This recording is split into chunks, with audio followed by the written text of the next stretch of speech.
John, when we were doing shows in July, we were asking questions if the Yankees were going to have the best record ever. On July 8th, they were 38 over 500 and had a 15.5 game lead. As we're speaking today, we're not comparing them to the 1998 Yankees anymore. We're wondering if they're about to be 1914 Boston Braves. Right now, the Boston Braves made up the biggest difference ever in baseball history. 15 games and went on to win the World Series. Yankees were up by 15.5. If they blow this, it would be the biggest blown lead ever. Are they going to blow it? Well, you have a better memory than me. I think of the 78 Yankees. Second largest, 14. Red Sox. Yeah, I mean, that one is fresh in my mind still, even though I was 17 years old. That was something. Boston had a great team, and they still won 100 games, and that playoff game is the most memorable I've ever watched. I don't think they're going to blow this. I think they'll hold off Tampa, but I am worried about them. They won the game against Tampa. They got a good call on the strike, which was not a strike. And then they beat the Twins, which to me, that doesn't count. They're still playing the Twins, but I don't get it. I think one of the Yankees like 112 and 39 against the Twins over the last 151. Those games are gimmies. So, I mean, if anyone thinks the Yankees are cured, I don't think so. I think they're still in trouble in terms of really advancing in the playoffs. I do think they'll hold on this division, though. John, you know what shocked me? You said they'll hold off Tampa Bay, and that's who I would think. But I actually looked in Fangraph's projection this morning. Yankees, 84.8% chance to win the AL East. They have the Blue Jays second at 10.7, and then the Rays third at 4.5. I think it's probably about strength of schedule. Sure. And one other thing to keep in mind, Tampa Bay and Toronto play each other 9 times. So about a third of the games left this season, they play each other. If they just kind of split those games, it'd be very good for the Yankees, right? Neither team would be making up substantial ground at that point. I mean, a 5-game lead is pretty good. You should be able to carry a 5-game lead for a month. Except for they've blown 10 games in 2 months, right? It's amazing. I mean, we talked about this team like you said, 98 Yankees, like it was an all-time great team. And the Dodgers right now are having that season that we thought the Yankees were going to have. The Yankees are not having that season. They have so many injuries. I'm very concerned about them. Like I said, I don't count these games against the Twins. They just cannot beat the Yankees for whatever reason. But the injuries combined with the fact it's a one-man band. I mean, have you ever seen a team that's in first place carried so much by one guy? I mean, he's clearly MVP at this point. I don't even know we're having this discussion, but why are teams even pitching to him? I don't get it. So I'm with you. So the Yankees are actually 7-6 in their last 13 games. If you're trying to be somewhat optimistic, they're 7-6. So that's 7 wins. Would you like to know what Aaron Judge is in those 7 wins? He's 14 for 27 with 6 homers. He's homered in 6 of the 7 games. He's driven in a run in all 7 of the games. Right? He's got 13 RBIs. It's amazing. With all the losing, when you talk about most valuable player, John, they're 7-6. They might be 0-13 in those games without him. I mean, until Marwin Gonzalez hit that home run yesterday, Judge had scored all their runs in this month. I mean, it's unbelievable how little everybody else is doing. Now, obviously, they have injuries. Carpenter's out. He was probably their second best hitter. Rizzo out. He was probably their third best hitter. Stanton looks hurt again. It looks like he's going to be out again. He's probably their next best hitter. Was the All-Star Game MVP. Remember when things were going so great? They had the All-Star Game MVP. I mean, and how about Donaldson? I mean, what's he hitting? 220? They're not getting production from all these guys up and down the lineup. It's all Judge all the time. And, maybe it's Boone to some degree where he bats him, but Phil Nevin is the only guy. Maybe is it because he knew him better? He was the coach with the Yankees until the Yankees fired him. I don't know. He's the only guy who's smart enough to walk Aaron Judge the way he should be walked. John, I'm literally screaming at TVs at this point about other teams. I don't get it. I'm like, every team now brags. We have like 17-man coaching staff. We have so many guys watching videos. Some teams still have an old-time advanced scout. Short of the bases loaded and you're up by 1 or no runs in the last inning, why would you throw a strike to Aaron Judge? The other guys in the lineup literally have gone to sleep. I don't get it. I watch the games. Right, and Judge, 54 home runs. Think of this. He's got 50% more home runs than anybody else in baseball. Next highest is Schwarber with 36. I think Yordan Alvarez, 31, is next in the American. He's 23 home runs ahead. it is like Barry Bonds again. There is no and in a lineup where nobody else is really hitting. I mean, you've still got you got to play Hicks because Benintendi's out. You know, obviously you're going to be playing Gonzalez and different people more with LeMahieu out and with Rizzo out. I mean, that lineup is barren without Judge. I would walk him every time. Basically, I'm with you, John. Just you defined it. He's up by 18 homers over Schwarber, right? Yeah. The last time somebody led by more than by 18 or more was 1924 when Babe Ruth hit 46 homers, and somebody I've never heard of, Jack Fournier, hit 27. You don't know Fournier? I didn't know Fournier. Shocked. He's a bad surprised. guard on the Knicks. I know that, but I didn't know he played baseball in the 20s. It's his and just if I was going to put a final line on something that you said, just to accentuate it, where you talked about, so since July 8th, which is the period where the Yankees went from their high water mark, they've been 20-31 since. Only Detroit and Texas, two terrible teams, are worse in the American League. So Judge, 1264 OPS. Next best, Carpenter, 1069, out. Next best, Rizzo, 810, out. Next best, Benintendi, 734, out. By the way, those are three left-hand hitters. They've gone back to being like an all right-hand hitting team again, which was a problem. And just again, except for Hicks. Right. But Hicks, of the guys who are remaining who play regularly, he has the worst OPS since then. 472, Stanton 481, Torres 548, Donaldson 616. To me, that's the foursome. Right. Someplace in there, some guys, and LeMahieu, who seems to be playing hurt, have to perform better because they're I'm not sure that they can hold on if they don't get some production someplace else, because the other team should walk Judge. I mean, LeMahieu is clearly playing hurt. You know that guy from the personality. Yeah. You know he's the guy who's going to play no matter what, and we're in that situation where it's no matter what, and he's not being able to perform, and he's basically adding nothing offensively. That toe, I mean, they got like 5 guys with toe injuries or foot injuries. I've never seen anything like that. It's bizarre. Donaldson needs to step up. I mean, I'm looking at right now, he's hitting 220. His OPS is certainly under 700. Don't have it in front of me, but I mean, he's got to do better. I mean, yesterday, I'm not sure you were watching this exact play, but hit a double, and it looked like a double from the beginning. Of course, I'm watching on TV, so he's got a different perspective than I do, but the guy does not run. He's not running. He's jogging to first. I don't know whether he thought it was a homer or he's happy with a single or whatever, thought he'd get a double. He's out at second by so much that he can't even slide in second. They tag him out without a slide, and he's like laughing about it. So you think this is not good? You cannot have this happen with the Yankees. Well, we're old enough to remember Gil Hodges going out and pulling, was it Cleon Jones, right, from a game in '69? I mean, you talked about Boone. I don't know what he could do with the lineup. They're all bad hitters right now, except for Judge. I don't know if you could reorder it, shake it up. Yeah. But can you kind of like defibrillate your team by saying, hey, if you play this way, you don't play, and pull them from. It's not like you're losing a ton. Do you just pull them from the field and say this is unacceptable? Well, he doesn't say anything publicly. We don't know what he's saying behind the scenes. Maybe he says something to him, but it happens too often that you think that he must not be. I don't know if I would embarrass him. I mean, this is a different era. I don't know if you can do that. I certainly remember Reggie being pulled off the field. Reggie also, with Billy Martin, not quite as long ago as that. That was, 76, I believe, or 77. I do think that something needs to be said publicly. If the message isn't coming through privately, he probably needs to say something. Now, I know all the team, Boone is a great personality. There's no question about it. He's a great guy. I certainly understand why everyone would like him anyway, but I think at some point you need to say something because, you've got guys like Judge, LeMahieu who are playing all out all the time. You can't have someone on the team who's jogging to first, tagged out at second, and then laughing about it. I just think there's no excuse for that. Yeah, I agree with you. And just on the subject of Judge, look, we've done this a ton since we started doing this podcast. It's the most familiar subject we have, which is the value of Judge going into this off season. As I watch this, I'm just reminded that they had a slew of shortstops they could have signed in the offseason, and worrying about like luxury tax and future money instead of saying we're the Yankees, we just got a piece of AC Milan, for goodness sakes. We could do whatever we want.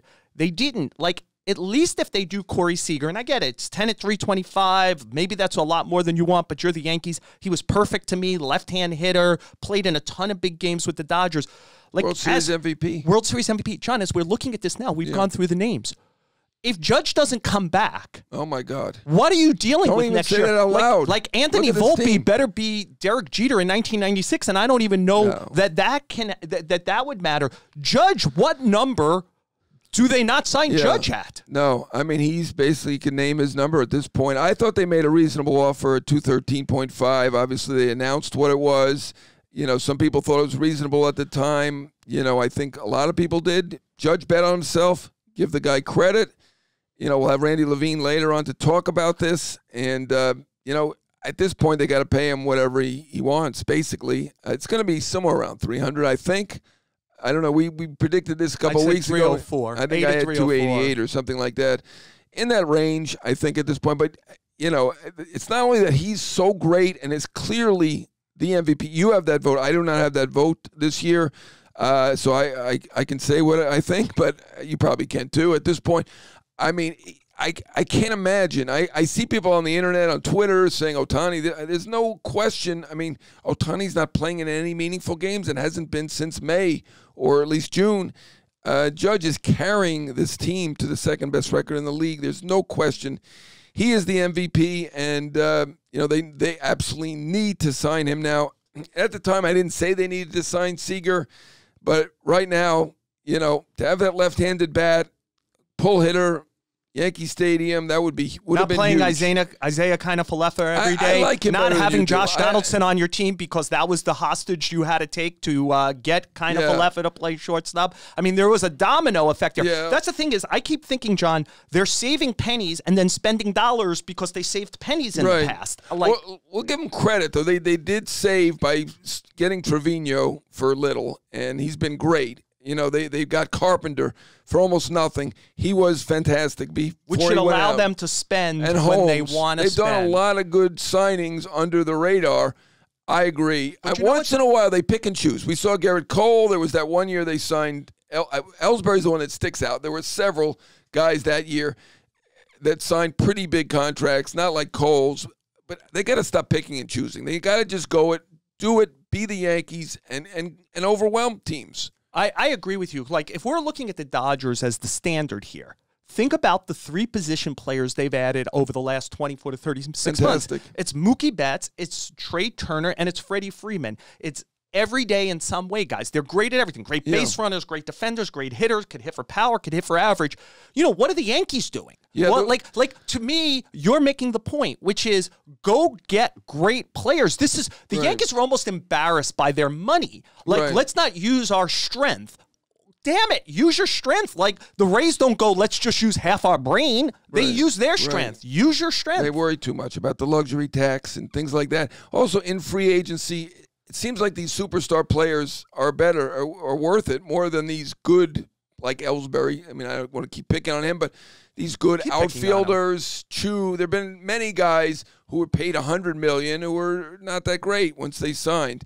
It's better to sign the superstar. Of course, if you do sign that superstar and he gets hurt, like Rendon or Strasburg, then you're stuck with a $200 million plus bill and nothing to show for it. So there is a gamble. I don't think the gamble's that big with Judge. I get he's 30 years old. I don't think there's any choice at this point. Well, I'm sure we're going to talk about Aaron Judge and everything besetting the Yankees these days with the president of the team, Randy Levine, coming up next on the show with Joel Sherman and John Heyman. Welcome back to the show with Joel Sherman and John Heyman. We want to bring in our special guest, the president of the New York Yankees this whole century, since 2000, Randy Levine. Randy, thank you so much for joining the podcast. Especially because of the first question I'm going to ask you. It's not at the greatest time for the Yankees. A lot of a 15.5 game lead has disappeared at the time we're talking. It's a 5-game lead. You've seen a lot over the 20 odd years as president, and you work with the Yankees in various forms before that even. Because of that experience, what do you think right now about where your club is and its chances of still trying to do what you do every year, which is win a championship? Well, honestly, I still have great belief in the guys and in the team. You know, baseball is a long season, a lot of ups and downs. And, you know, in the first half, we were living a charmed life, no injuries. Everything was going our way. And, you know, last month and a half, it's turned around, you know, injury after injury. Um, Baseball's a game of inches. A few line drives, go foul or lands fair when they're against us. So it's a long season, but we're still in first place. We still got, core guys. Who are great players. Is it frustrating? Sure, is frustrating. I'm a fan as much as anybody. Is it perplexing? Yes, it's perplexing. But I've been through it before. I mean, some of our great teams, I remember, I think you guys might know better. I think it was the 2000 team had a horrible August. So this happens. I have confidence in the guys, and I think we'll pull it out. I really do. I'm hopeful, but doesn't mean I'm not frustrated. Doesn't mean I don't get upset or emotional. I do. Randy, I know we've seen things like this before, but not exactly like this. You guys were on a record pace, 122 win pace. Now it's under 100. I mean, that's still not bad, obviously, but lately the team has not been good. I think 20-31 in the last 51. Can you pin? I mean, obviously you've had a lot of injuries. Carpenter, who's playing great. LeMahieu, Rizzo, several guys, but it can't all be the injuries to have this kind of a collapse. I know that's a harsh word, but is there anything else you can pinpoint beyond the injuries? I think the injuries play a really key point. I think that our pitching, has been really, really good, especially our starting pitching. I mean, we've taken a lot of hits to the bullpen. I think they've come back. But when you lose, the kind of, players, Rizzo and Carpenter and Benintendi and, Stant out for a long time. And, he's a timing hitter. He's trying to get back. That would have an impact on anyone. And, these guys are all human beings. And in all of our life, when your teammates go down, or even if you're, whatever kind of work, so your partner goes down, you press a little hard. And unfortunately, in my opinion, baseball is a game when you press a little hard, it works the other way. It doesn't work, in a positive way. And I think our guys have pressed a little. That's natural because they want to win. They care so much. But it doesn't matter as long as you get to the finish line and are in the playoffs and win the division. And, I've been around a long time, as you guys have said, been in this business for about 30 years. And I've seen teams that are the best teams in the regular season go out in the first round, and teams that aren't win the World Series. So you got to get to the tournament, be healthy and hot in the tournament, and anything can happen. And what we need to now do is get to the tournament, win the division, get healthy, and go from there. Randy, there's a free agent that's been a looming free agent that's been talked about a lot this season, obviously since spring training. That's not the one I'm going to talk about right now, Aaron Judge. I'm going to ask about another free agent, and that's Brian Cashman's contract is up at the end of this season. He's been with the team even longer than you in this position as general manager, going back to 98. He's overseen a lot of great and pretty much never a terrible season, but what's ever happening now is on his watch. Blowing an 3-0 lead against the Red Sox is on his watch back then. Is Brian Cashman safe? Do you and Hal Steinbrenner want him back running baseball operations into the future? That's a decision for Hal Steinbrenner. I'm not going to speak to it, but I put Brian Cashman's record as general manager against anyone. And remember, in the last couple of decades, the game has changed. In '96, I was the chief negotiator that resolved baseball's labor situation after the strike, and we had, for the first time, luxury taxes and revenue sharing, and all of those things have evolved. Now, going over thresholds, you lose draft picks. It's a much different, complicated game, and he's done a good job. And like, they take it out on Cash, they take it out on me, they take it out on Hal, and God bless them, they're entitled to. They really are, because I'm as frustrated sometimes as they are, and it's good to vent, but they need to know that we care. Do we make all the right decisions? Of course not. Nobody does, but we're trying. Yeah, I'm going to ask you about the other key decision maker, Randy, and that's Aaron Boone. Obviously, you said the fans are frustrated, and they are lately. In our intro, we talked about a little bit about the Yankees, and one thing that I kind of criticized, although I think Boone's a great personality and obviously has a terrific track record in terms of wins and losses, was Josh Donaldson didn't run out the ball yesterday, was tagged out at second when it should have been a double, and he was kind of smiling. And, he stayed in the game. Boone doesn't say anything publicly about this. Maybe he's handling it behind the scenes. So we don't know everything, obviously. Just generally, what are your thoughts on Aaron Boone? And, like the fans are frustrated with a lack of effort that they see on occasion. I mean, I think the team's generally trying hard. What do you think about that? Well, as I said, I mean, 2 months ago, I was reading and hearing that Aaron Boone was, the greatest manager in history. Now we're going through some bad times. Hopefully we're pulling out of it now. He's had a great track record. He's won a lot of games. We haven't won a World Series, and that's bad. We all want a World Series, but it's not just him. Everyone in this organization has a responsibility, from Hal to me to Kish to every single person who's involved. So at the end of the day, I think, again, I appreciate the frustration. I'm frustrated, but, Aaron Boone's done a good job, and he's going to have to be evaluated like everybody at the end of the season to see where we are. Well, let me ask you about the other looming free agent. Is that a $200 million question, the $300 million question, the $400 million question? You guys obviously try to put your best foot forward in spring training. You offered $213.5 million, 7-year extension to Aaron Judge. He said no. And all he's done since then is play like the American League MVP, carry your team in a, he's the guy who's hitting when no one else is hitting. How badly do you think you'll re-sign him? How badly do you need to re-sign him? How much more money is it going to cost you now to re-sign him? Well, those are questions that, really aren't appropriate to answer now. But what is appropriate to answer now is that we love Aaron Judge. We think Aaron Judge is a all-time Yankee.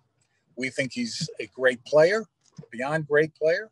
We think he's a great person. That's why we offered him the highest position player contract in the history of the Yankees. I admire him that he went out and took this upon his shoulders, and we'll sit down with him and hopefully figure it out. I think that, there's no question we want him back. There's no question we value him. And at the end of the day, he is a Yankee. And like with all free agents, being a Yankee is really, really important. It brings a lot that maybe other locations don't. I mean, now we're talking about the home run chase with Babe Ruth and Roger Maris, 2 Yankees. So there's no issue here whether we want Aaron Judge back. There's no issue how much we value him. It's a negotiation. And what we'll talk about with him and his representatives in the off season is how do we keep him? And then it'll be up to him to see, does he want to stay here? Does he want to go someplace else? Is somebody offering him a better deal? I think we'll be extraordinarily competitive. I think Hal has been competitive. We have, one of the top payrolls in baseball. We always have. We value him. So it's never been a question of not wanting Aaron Judge or not valuing Aaron Judge. We think he's, one of the best players in baseball. It's just a question of getting to yes. And we're going to try again. That's interesting way you put it. It's the question of getting to yes. I agree with you on that. I mean, the fans are listening now. I mean, is there a way you could really not have Aaron Judge on the team? I think everyone around baseball expects it makes sense for him to come back to the team. He's done great there. It's been great for him, as you suggested. But, I mean, it's also great for the Yankees. I mean, wouldn't this be a gigantic loss? Look at the lineup right now. He's basically scored almost every run for this team this month. I know the month is early, but, I mean, I think I would say this from both sides. He shouldn't leave, and you shouldn't let him leave. But I'm asking you.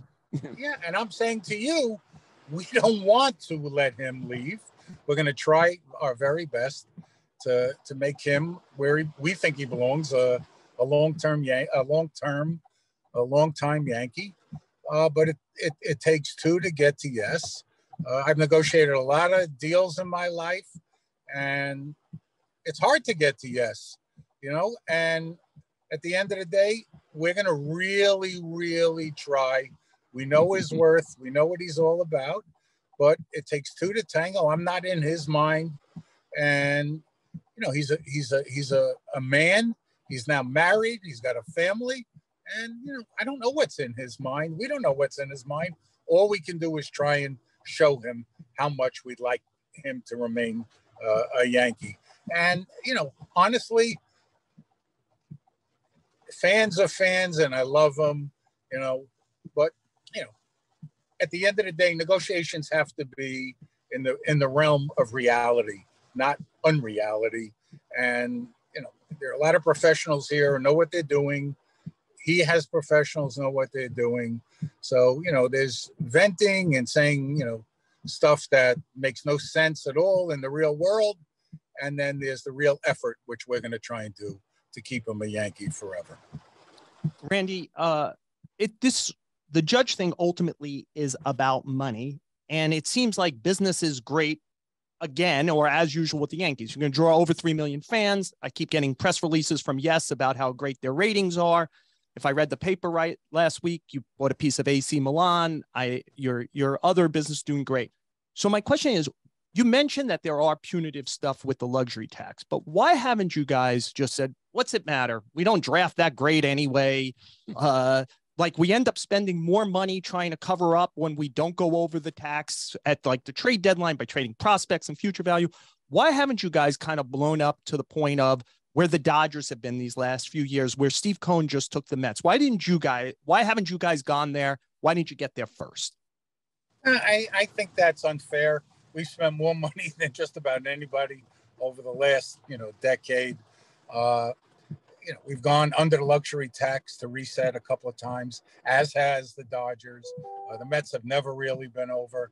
So I think that's just not factual, and it's just not true. I think our payroll's somewhere around $260 million this year. I haven't looked recently. So we've spent a lot of money. We've signed big time free agents, whether it be Garrett Cole or Giancarlo Stanton in the trade. So we've taken on a lot of contracts, but it's not real.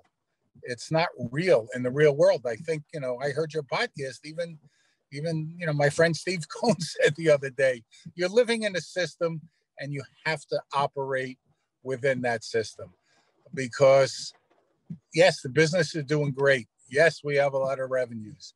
Yes, everything is good, but there's also a lot of expenses. Inflation, expenses go up. Of course, the business goes up. We're coming off COVID, which we basically had no revenues for almost 2 years. So there's a lot of factors in. But with that all being said, our payroll is high. You just saw at the last trade deadline, we've added players and added payroll. And, Hal's committed to winning a World Series. Cash is, I am, everybody is. So, money doesn't always buy you love. It tries. We've been the highest payroll in many years, back when the boss was there, when Hal was there, and we didn't win. And some of the times where we haven't been the highest payroll, we did win. So at the end of the day, to be criticized for not spending, in my opinion, is really unfair. You have signed some big contracts. Obviously, Cole was a huge one. Stanton, as you mentioned, a big contract that you acquired. But, we like to second guess the writers and the fans. And Joe was mentioning something earlier off the mic to me, which I kind of thought, well, you know what, maybe that would have been a good idea. Seager, he was a free agent. I know you guys looked at Machado a little bit, seemed a little bit more closely than Seager. Seager, left-handed, was a World Series MVP. You got to figure he can play in New York, and that has been a big issue, who can play in New York and who can't. It's difficult to judge that, no pun intended. was that not seriously considered because we think Volpe is going to be the guy at shortstop for a long time, or was it more concentrating on Judge, or was it the luxury tax? No, it wasn't the luxury tax. That was a baseball operations decision that, Cash and his people made. You have to ask him. I'm not a talent guy. I don't make those decisions. But I can tell you, I do get involved in the money side and the budget, and nobody ever came to me with any of those guys, Correa or Seager or any of the Seaman, any of the guys, and who are involved, and said, what's the story with the money? So I think that was a baseball decision that Cash and those guys made, and you have to ask them about it. Randy, you mentioned Hal Steinbrenner a few times. Several teams have sold recently. There's 2 up for sale right now. And there's always this question as we hear those numbers go higher than we expect. What would the Yankees sell for if they were selling, which would probably be a multiple of 3, 4, 5 of what we're seeing?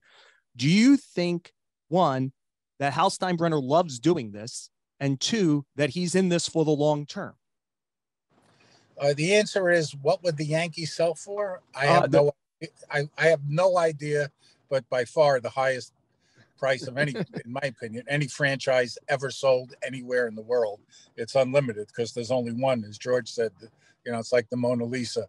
2, no, I've talked to the Steinbrenner family and Hal. They have no plans to sell. This is a family business. They intend to be in this forever and give back forever. So no, I don't think it's something that's even worth talking about. I'm going to change it a little bit here and go back to, I know you're not a talent guy, but the fans are up in arms about this. And you're a fan too, beside being the president of the team, this Bader trade. I actually saw a Bader at coffee the other day. Very, very nice fellow, very, very personable, but we haven't seen him on the field. And Montgomery, and I understand, he's in the National League now in the Central, so he's facing a little bit different competition. But other than one start, he's been really good with St. Louis. And, everyone's always worried about pitching depth. I think the baseball ops people may have thought that he wasn't one of your top 4 starters, assuming everybody healthy. But, are you frustrated looking at this? I mean, I know Benintendi's out, so maybe it's good to have Bader in reserve coming back. He's certainly an outstanding outfielder. I could go either way on this trade, but I'm hearing a lot of fans up in arms about it. Well, again, that's the great thing about baseball, and fans should be able to express their opinion. And I'm a fan. Jordan Montgomery was a great Yankee. He came up here. He did a great job. But our people think center field is a priority. They believe that Harrison Bader, who's a native New Yorker, and as we just saw it with the Joey Gallo thing. Some people can play here, some can't. I see it every day. Some people can operate in my position or positions like this here, some can't. And the same with your position. But we know Harrison Bader can because he was born here, he was raised here. He's as New York as you come. People say he's the best center fielder in baseball, won the Golden Glove. So you got to give him a chance. He will hopefully be playing very, very soon. But again, that was the decision that those guys made. They feel like center field is a premium position. A player like him doesn't come around very often. And in order to get something, you got to give something. And nobody undervalued Jordan Montgomery. We think he's great. It's just a question of that's what it took to get a great center fielder. And hopefully, he'll get healthy and become a great Yankee center fielder. Randy, my last question is about, we've talked a lot about money here, so I'm going to ask about the guy who actually you've given the most money to per year and in total, and that's Gerrit Cole. And I wonder, you certainly moved heaven, earth, and a couple of $100 million to outbid the field for him, to get him. Has he been what you wanted, or has he let you down at all? No, I think that, Gerrit Cole is, I think he's leading the league in strikeouts.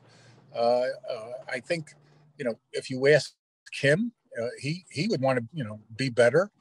But he's our ace. He's our guy. And I think, he's determined. Coming to New York is always an adjustment. And obviously, you know, the stuff with the ball last year was an adjustment, not only for him, but for every other single player, pitcher. So, but, you know, he's had some great starts, and he's had a few bad ones, you know, over 30 starts, that's going to happen. But we haven't scored for him in the last couple of starts. But no, he's our ace, and I'm confident that he's going to be there. You mentioned Bader as a guy who you think can play in New York. He's from Bronxville, obviously. You know, his dad, he was a lawyer, and his mom worked at Sports Illustrated with me, although I did not know her at the time. So, you know, that makes sense. Is there any way to investigate before you make deals? Because obviously you guys gave up a lot of players. I don't know how good they're going to be because prospects, we don't know. A lot of players for Gallo. You have a long contract with Hicks. I don't know if it's New York, but he certainly seems very talented. He has not done it in New York, certainly not this year.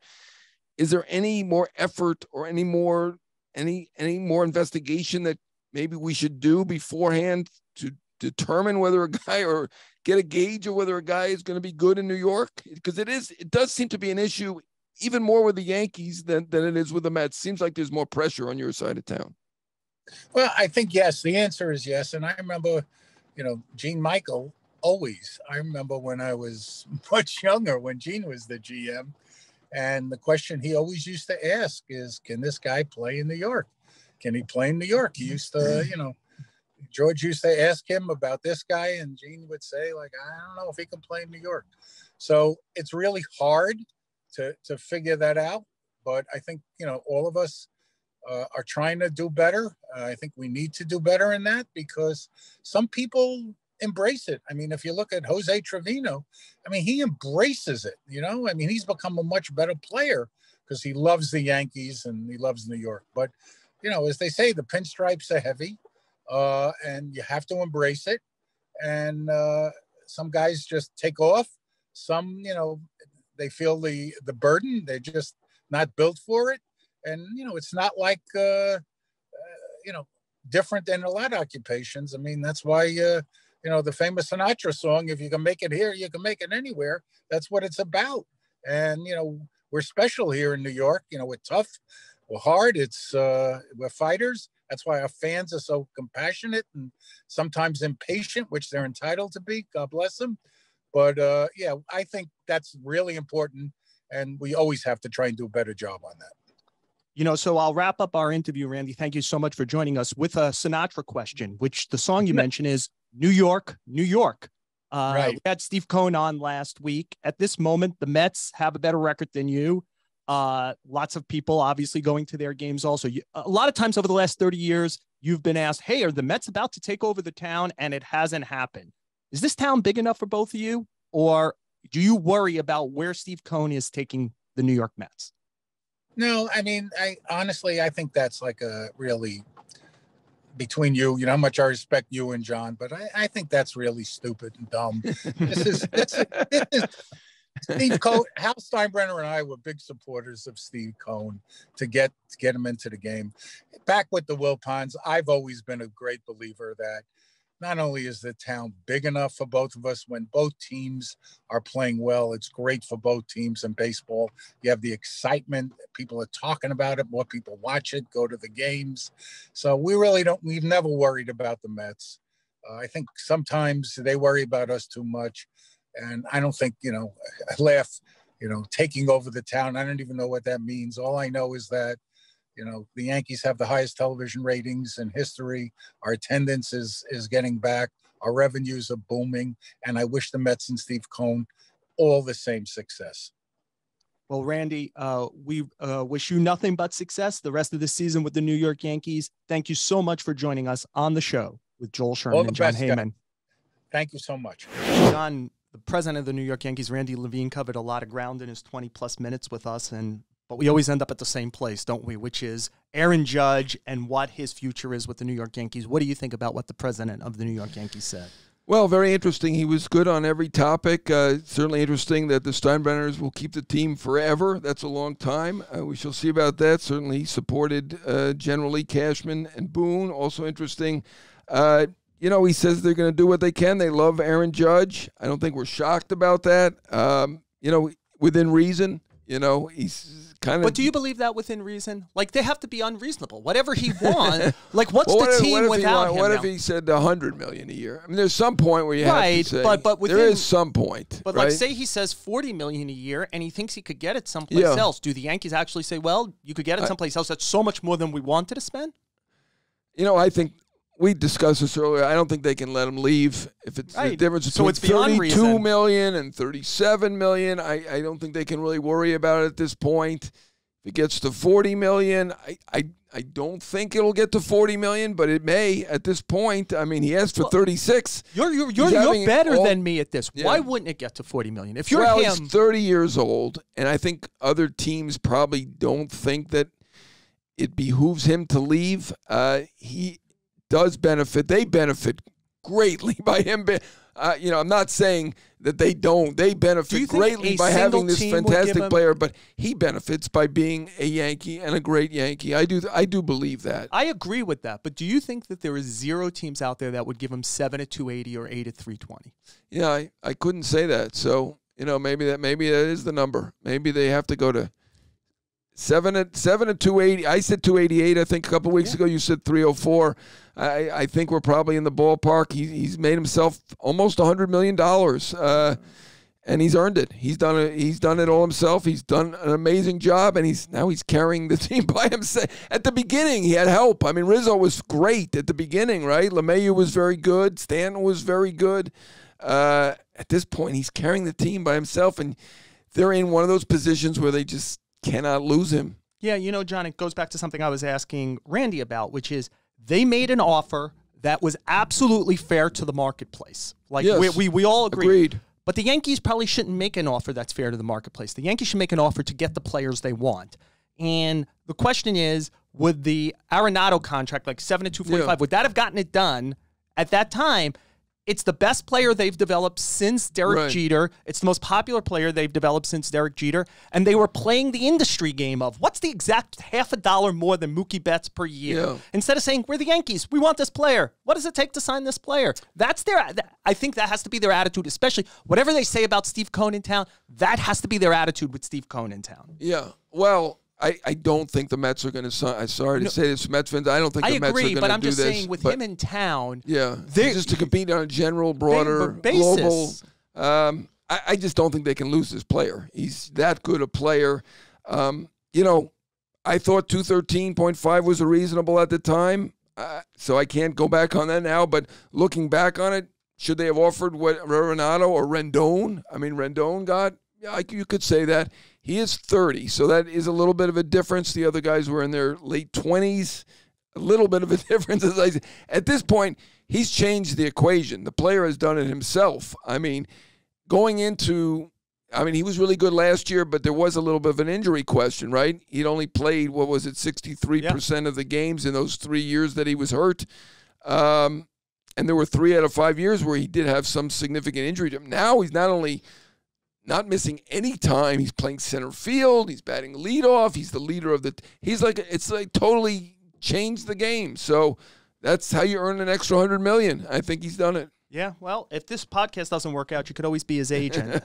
Thanks for listening to this podcast, which was brought to you by the New York Post. Thanks, as always, to our producers, Jake Brown and Andrew Hartz. Subscribe to the show on Apple Podcasts, Spotify, or wherever you get podcasts. Give us a 5-star rating on Apple and Spotify. Follow us on Twitter. He's at John Heyman. I'm at Joel Sherman1. And, of course, join us every Tuesday for the show with Joel Sherman and John Heyman.